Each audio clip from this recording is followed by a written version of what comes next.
नमस्कार। आज हम डिस्कस करेंगे Himachal Pradesh public service commission का प्रीवियस पेपर। जो Himachal Pradesh public service commission का प्रीवियस पेपर है, इसका देखिए हम जीके का सेक्शन डिस्कस करेंगे और आज हम पॉलिटी से स्टार्ट करेंगे ताकि आपको आपके आने वाले एग्जाम्स में हेल्प मिल सके। इससे पहले देखिए यहाँ पर हम हिस्ट्री डिस्कस कर चुके हैं, हिमाचल जीके के बहुत सारे क्वेश्चन इसी पेपर के बहुत सारे डिस्कस कर चुके हैं। तो आज हम पॉलिटी भी कवर कर लेते हैं। लगभग पॉलिटी आज हमारी कंप्लीट हो जाएगी। 173 क्वेश्चन से स्टार्ट करेंगे। मोस्ट इंपॉर्टेंट क्वेश्चन है। यहाँ पर पूछा गया है, which one of the following is not the classified category of parties according to the election commission of India. देखिए इलेक्शन कमीशन ऑफ इंडिया जो होता है, इसके द्वारा जो है वो इनमें से कौन सा जो है एक वर्गीकृत श्रेणी के अंतर्गत नहीं आता है। तो अगर स्टेट पार्टी की बात करें तो ये इलेक्शन कमीशन ऑफ इंडिया के अकॉर्डिंग जो है क्लासिफाइड कैटेगरी में यानी कि वर्गीकृत श्रेणी में नहीं आता है। अब देखो यहाँ से पहले तो हम इलेक्शन कमीशन के बारे में थोड़ा सा आपको बता दूं, क्योंकि पिछले कल ही हमने पढ़ा था क्वेश्चन यहाँ से। इंडियन कॉन्स्टिट्यूशन का आर्टिकल नंबर 324 जो है ये किसके साथ डील करता है, इलेक्शन कमीशन ऑफ इंडिया से डील करता है। तो इस क्वेश्चन को रिवाइज कर लीजिए, मोस्ट इंपॉर्टेंट क्वेश्चन है। अभी इलेक्शन पार्टीज के बारे में हम एक और क्वेश्चन वहाँ पर पढ़ेंगे, तो वहाँ पर भी थोड़ा सा रिवाइज हो जाएगा। नेक्स्ट क्वेश्चन देखते हैं। यहाँ पर पूछते हैं, what is the full form of PIL। PIL का पूरा नाम जो है, देखो HPSSC भी कई बार पूछ चुका है। PIL का पूरा नाम होता है पब्लिक इंटरेस्ट लिटिगेशन, जनहित याचिका। जनहित याचिका आपने सुना होगा कि जनहित में जारी याचिका, इस तरह से कई बार वर्ड यूज किया जाता है। तो पब्लिक इंटरेस्ट लिटिगेशन उसको कहते हैं। ऑप्शन ए सही आंसर। कई बार फुल फॉर्म पूछ ली जाती है FDI की, फॉरेन डायरेक्ट इन्वेस्टमेंट की।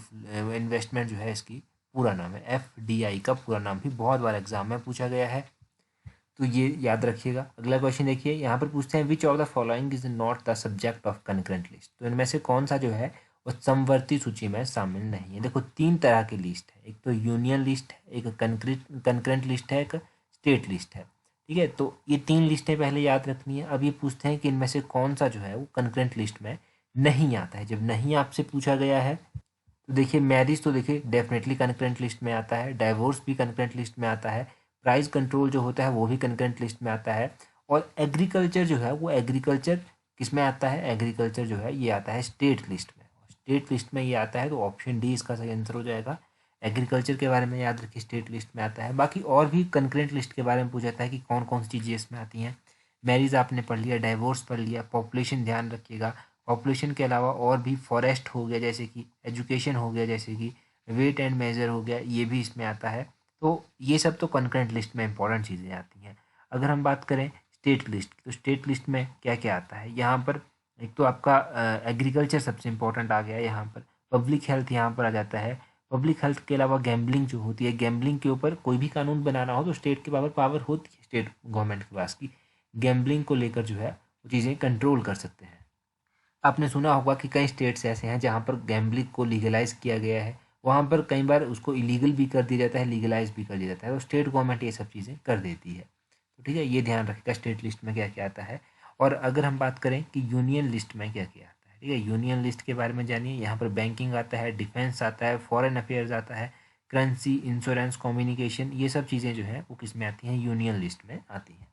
तो ये सब रिवाइज कर लीजिए। अगला क्वेश्चन देखिए, मोस्ट इंपॉर्टेंट क्वेश्चन है। यहाँ पर पूछते हैं, which of the following is does not have a bicameral legislature.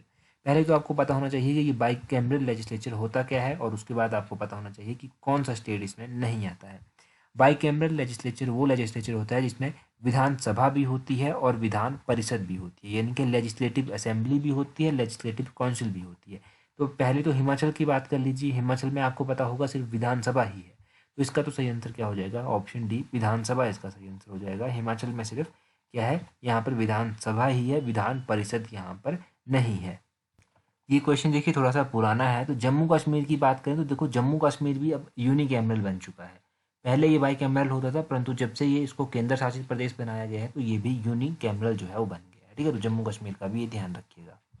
अब यहाँ पर भी सिर्फ विधानसभा ही होगी, विधान परिषद यहाँ पर भी नहीं होगा।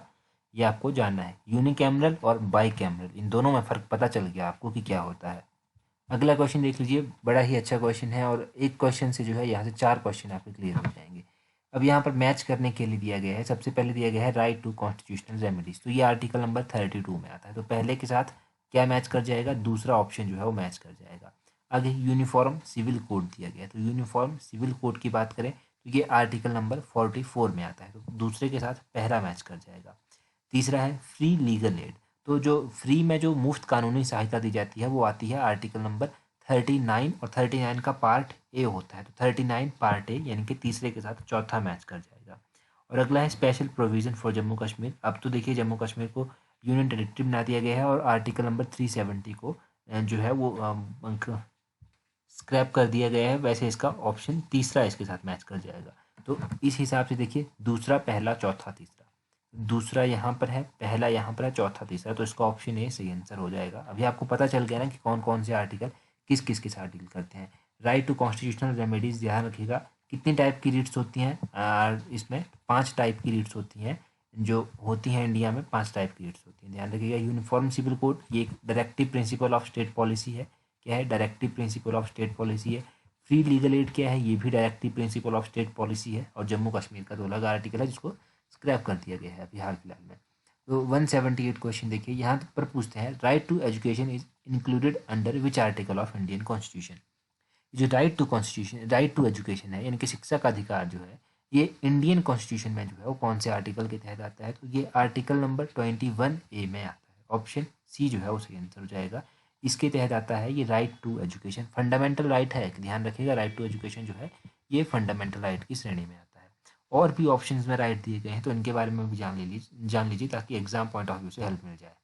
यहाँ पर दिया गया है आर्टिकल नंबर 19। आर्टिकल नंबर 19 बात करता है इसके बारे में, ये बात करता है प्रोटेक्शन ऑफ राइट्स। इसमें फ्रीडम के 6 राइट दिए गए हैं जिनकी प्रोटेक्शन की ये बात करता है। Right of protection of 6 right regarding freedom. इसमें कौन कौन सी 6 टाइप हैं ये? इसमें स्पीच आ जाता है, स्पीच और एक्सप्रेशन आ जाता है पहले नंबर पर, असेंबली आ जाता है, एसोसिएशन आ जाता है, मूवमेंट आ जाता है, रेजिडेंस आ जाता है, प्रोफेशन आ जाता है। ये 6 तरह के फ्रीडम के राइट यहाँ पर दिए गए हैं। आर्टिकल नंबर 20 की बात करें तो 20 बात करता है protection in respect of conviction for offences. तो ये बात की जाती है यहाँ पर। जो आर्टिकल नंबर 20 है इसमें अलग अलग बातें कही गई है, जैसे कि कोई भी पर्सन है उस पर्सन को जो है वो एक बार से अधिक जो है उसके क्राइम के लिए सज़ा नहीं दी जा सकती। इसमें ये कहा जाता है अगर मान लीजिए कि इसने एक क्राइम किया है तो उसको एक बार ही सज़ा मिलेगी। इसमें और भी बातें कही जाती हैं, जैसे कि किसी पर्सन को जो है उसी के खिलाफ गवाही देने के लिए मजबूर नहीं किया जा सकता। ये इस तरह की बातें की जाती हैं, उसके बारे में पढ़ लीजिएगा। उसके बाद है आर्टिकल नंबर 25। आर्टिकल नंबर 25 जो है ये बात करता है freedom of free and profession practice propagation of religion, कि रिलीजन का जो है वो फ्रीली प्रोफेशन किया जा सकता है, प्रैक्टिस भी किया जा सकता है, उसको उसको प्रोपगेट भी किया जा सकता है। तो ये बातें कही जाती हैं इस आर्टिकल में, 25 आर्टिकल में। तो ये सब ध्यान रखिएगा। अभी आप अगला क्वेश्चन देखिए, यहाँ पर पूछते हैं which is the new name of planning commission. तो प्लानिंग कमीशन का नया नाम क्या है? नीति आयोग इसका नया नाम है। ऑप्शन बी सही आंसर है, नीति आयोग। अब नीति आयोग इसका नया नाम है, तो नीति आयोग के बारे में कुछ जान लीजिए। नीति आयोग की स्थापना जो था वो 1 जनवरी 2015 को की गई थी। 1 जनवरी 2015 को इसकी स्थापना की गई थी। और प्लानिंग कमीशन की बात करें तो प्लानिंग कमीशन बहुत पुराना होता, इसको स्क्रैप कर दिया गया और उसको स्क्रैप करके नीति आयोग बनाया गया। नीति आयोग का पूरा नाम क्या है? इसका पूरा नाम है national institution for transforming India. ये इसका पूरा नाम भी याद रखिए। नीति आयोग के जो चेयरमैन होते हैं वो प्राइम मिनिस्टर होते हैं, तो प्रेजेंट टाइम में प्राइम मिनिस्टर मोदी इसके चेयरमैन है। ये सब इसके बारे में याद रखिए। अगला क्वेश्चन देखिए, यहाँ पर कुछ पॉलिटिकल पार्टीज दी गई हैं और उनके सिंबल दिए गए हैं, ये आपको मैच करने हैं करेक्टली। सबसे पहले भारतीय जनता पार्टी यानी कि भारतीय जनता पार्टी यानी कि बीजेपी दिया गया है। बीजेपी का जो निशान है वो क्या है? लोटस। लोटस यानी कि पहला जो है वो तीसरे के साथ मैच हो जाएगा। एमएनसी दिया गया है, तो एमएनसी का पूरा नाम भी आपको पता होना चाहिए। तो इसका पूरा नाम महाराष्ट्र नव निर्माण सेना जो है इसका पूरा नाम है। और इसका जो सिंबल है वो है रेल इंजन। इसके साथ पहला जो है वो मैच हो जाएगा। अभी अगला है आम आदमी पार्टी। तो आम आदमी पार्टी का क्या सिंबल है? आपको पता है ब्रूम यानी कि झाड़ू इसका सिंबल है। चौथा जो है इसके साथ मैच हो जाएगा। आगे दिया गया है आरजेडी। तो आरजेडी का पूरा नाम आपको पहले पता होना चाहिए, इसका सिंबल पता होना चाहिए। तो आरजेडी का जो पूरा नाम है वो है राष्ट्रीय जनता दल। राष्ट्रीय जनता दल इसका पूरा नाम है। और इसका सिंबल क्या है? तो अभी एक ही ऑप्शन बचा है लालटेन। तो दूसरा ऑप्शन इसके साथ मैच कर जाएगा। तो इस हिसाब से तीसरा, पहला, चौथा, दूसरा जो है वो सही आंसर हो गया। तीसरा, पहला, चौथा, दूसरा। तो तीसरा यहाँ पर है, पहला यहाँ पर है और चौथा यहाँ पर है और दूसरा यहाँ पर है। तो ऑप्शन बी के साथ ही आप इसको करेक्टली मैच कर सकते हैं। ठीक है, तो इस तरह से आप इसको मैच कर सकते हैं। देखो अभी इलेक्शन हो रहे हैं अलग अलग स्टेट्स में, तो वहाँ पर अलग अलग पार्टीज होंगी। अगर आप न्यूज़पेपर पढ़ते हैं तो बहुत ज़्यादा कॉन्सेप्ट आपके वहीं से क्लियर हो जाएंगे। ठीक है, कहीं भी आपको ज़्यादा रटने की ज़रूरत नहीं पड़ेगी। वहाँ पर अलग अलग रीजनल पार्टी होंगी वहाँ पर अलग अलग तरह की पार्टी होंगी, उनके अलग अलग सिम्बल्स होंगे, तो आप वहाँ से जो है इन सिम्बल्स को याद रख सकते हैं और वहीं से याद ही चीज़ें रह जाती हैं। तो ये चीज़ें जो हैं इस तरह से याद रखिए। अभी देखिए क्वेश्चन मैं आपसे पूछता हूँ, इसका आंसर आप मुझे कमेंट करके बताइएगा। ये क्वेश्चन हमने पहले डिस्कस कर रखा है। क्वेश्चन है आपके लिए, when was the second civil disobedience movement launched by the Indian National Congress. Bharatiya Rashtriya Congress के द्वारा द्वितीय सविनय अवज्ञा आंदोलन कब लॉन्च किया गया था? तो इस क्वेश्चन का आंसर आप हमें कमेंट करके बता दीजिए। और अगर आपने अभी तक हमें टेलीग्राम पर ज्वाइन नहीं किया है तो टेलीग्राम पर ज्वाइन कर लीजिए।